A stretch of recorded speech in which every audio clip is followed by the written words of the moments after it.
Bonjour, dans cette vidéo, on va s'intéresser au cas particulier des puissances de 10.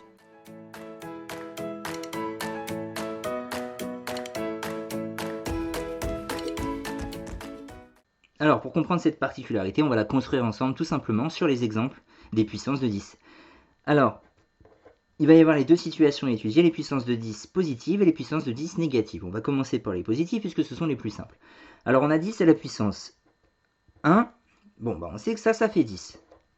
10 à la puissance 2, qu'est-ce que c'est? C'est 10 fois 10, qui fait 100. On va en faire quelques autres. 10 à la puissance 3, c'est donc 10 fois ça, 10 fois 100. Et donc, ça fait 1000. Bon, et puis un dernier, je pense qu'on aura compris. 10 à la puissance 4, c'est 10 fois 10 à la puissance 3. C'est rajouter 1 fois 10. Donc c'est 10 fois 1000. Et 10 fois 1000, eh bien ça fait 10 000. Bon, pourquoi j'ai écrit tout ça? Pour qu'on veille tout simplement que pour déterminer la valeur d'une puissance de 10, il n'y a absolument pas besoin finalement d'effectuer un calcul, véritablement, comme il faudrait le faire avec des puissances de 2, de 5, etc. On voit que lorsqu'on a 10 à la puissance 2, eh bien le résultat c'est un 1 avec 2 zéros. Lorsqu'on en a 10 à la puissance 4, le résultat c'est un 1 avec 4 zéros. Et en fait, on va pouvoir en dégager une règle directe dans la leçon.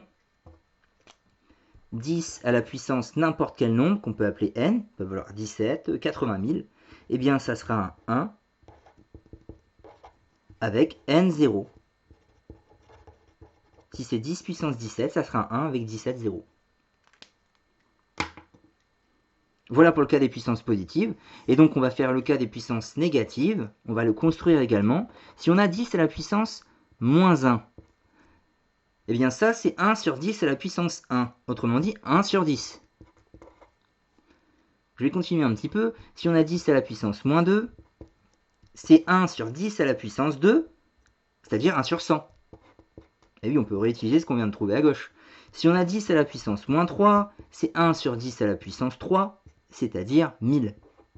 Pour en faire un dernier, si on a 10 à la puissance moins 4, ça va être 1 sur 10 à la puissance 4, c'est-à-dire 1 sur 10 000. Oui, alors c'est bien, mais tout ça, ça ne donne pas encore, justement, pour le coup, un résultat sous la forme décimale. Alors ici, c'est sous forme décimale, même s'il n'y a pas de virgule. Voilà, c'est bien décimal. Donc, il faudrait, dans l'idéal, trouver un moyen, lorsqu'on a une puissance de 10 négative, de pouvoir dire ce que ça vaut aussi en écriture décimale. Oui, eh bien là, en fait, je vais devoir reconnecter ça, tout simplement, à la sixième. À la sixième, on a appris que l'écriture fractionnaire 1 dixième, d'ailleurs on entend dans le nom 1 dixième, on a appris qu'un dixième c'était 0,1. D'ailleurs ça s'appelle le chiffre des dixièmes ici. 1 centième, c'est 0,01. Et on retrouve ici le chiffre des centièmes. 1 millième, c'est 0,001. Le chiffre des millièmes étant ici. Je termine avec lui. Voilà, on a ici le chiffre des 10 millièmes, etc.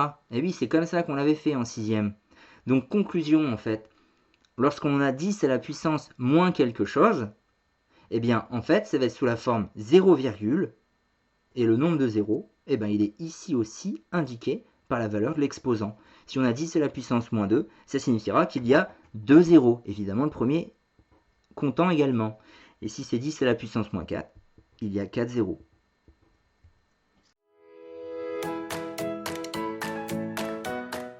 Donc on le redit et l'écrit formellement dans la leçon. Grand 2, cas particulier des puissances de 10. La propriété est intégralement écrite. N désigne un nombre entier supérieur ou égal à 1, ça va être la puissance. 10 puissance n, c'est un 1 avec n 0. Si n vaut 10, c'est un 1 avec 10 zéros, c'est-à-dire 10 milliards. Et ici, il faut être capable, là c'était pour l'explication, mais en fait vous allez retenir ce passage-là direct. 10 à la puissance moins n, c'est sous la forme 0, c'est un n à l'exposant, il y aura n 0. Les exemples sont tout ce que vous devez être capable de faire en fait, et c'est très facile. 10 à la puissance 6, c'est une puissance positive, donc ça va être un 1 avec 6 zéros. 1, 2, 3, 1, 2, 3, ça fait 6 en fait, c'est 1 million. 10 puissance 6. 10 puissance 12, c'est un 1 avec 12 zéros, donc 4 paquets de 3. On a ici les millions, ici les milliards. Alors pour information, ici c'est un billion. Viendraient ensuite les billiards, c'est 3 zéros de plus, les trillions, 3 zéros de plus, les trilliards, 3 zéros de plus, etc. etc. Bon, eh bien, le cas des puissances négatives, c'est donc l'inverse. Il faut retenir par cœur que c'est du 0, 10 à la puissance moins 6, c'est 0, avec 6 zéros. Alors, on fait souvent des paquets de 3 en partant de la virgule, mais là, j'ai déjà écrit 4 zéros, il m'en manque 2. Et je finis par mettre le 1. J'ai bien 6 zéros. Et donc ça, c'est un millionième. Enfin, 10 à la puissance moins 3, 0,3 zéros. Ils y sont, j'ai plus qu'à mettre le 1. Ben ça, c'est un millième.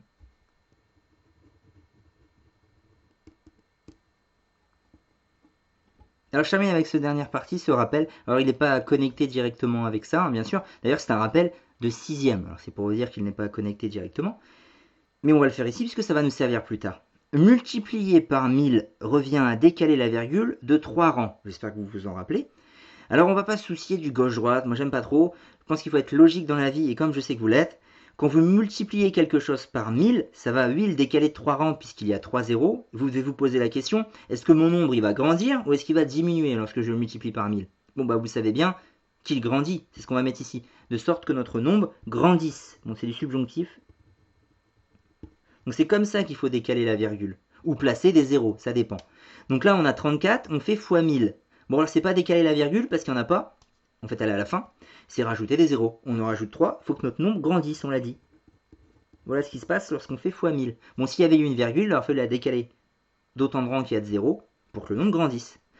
Et phénomène inverse, lorsque l'on multiplie par 0, quelque chose, alors là on a l'exemple où il y a 4 zéros, le premier compte, hein, comme il comptait d'ailleurs ici, quand même ça se rejoint un petit peu sur certains points, et ben ça revient à décaler la virgule donc de 4 ans, mais de sorte cette fois-ci que notre nombre diminue. Ainsi, 34, si vous multipliez par 0,0001, il va diminuer en décalant de 4 ans. Alors là, c'est un petit peu plus embêtant. Faut pas hésiter à faire un petit peu un brouillon. On a 34, la virgule en fait elle est ici. Je vais prendre mon stylo rouge. On va décaler la virgule de 4 ans pour que ton nombre devienne plus petit, beaucoup plus petit. Donc elle part vers là-bas. Hein. Hop, là j'ai fait 2 ponts, 2 décalages. Il m'en faut encore 2. Voilà, j'ai bien décalé de 4 ans. Bon, la virgule, elle va se retrouver ici. Oui, bah, il faut quand même mettre des chiffres, sinon ça veut rien dire. Donc en fait, elle va disparaître, celle-là. Et ce qu'on met, bien évidemment, c'est les zéros. Il ne faut pas oublier de mettre celui-là, on ne va pas écrire virgule tout seul. Donc voilà, c'est 0,0034. Donc je redis, visualisez les ponts. Et n'hésitez même pas du tout à les écrire si vous avez un peu de mal. Ce qui compte, c'est d'avoir bon.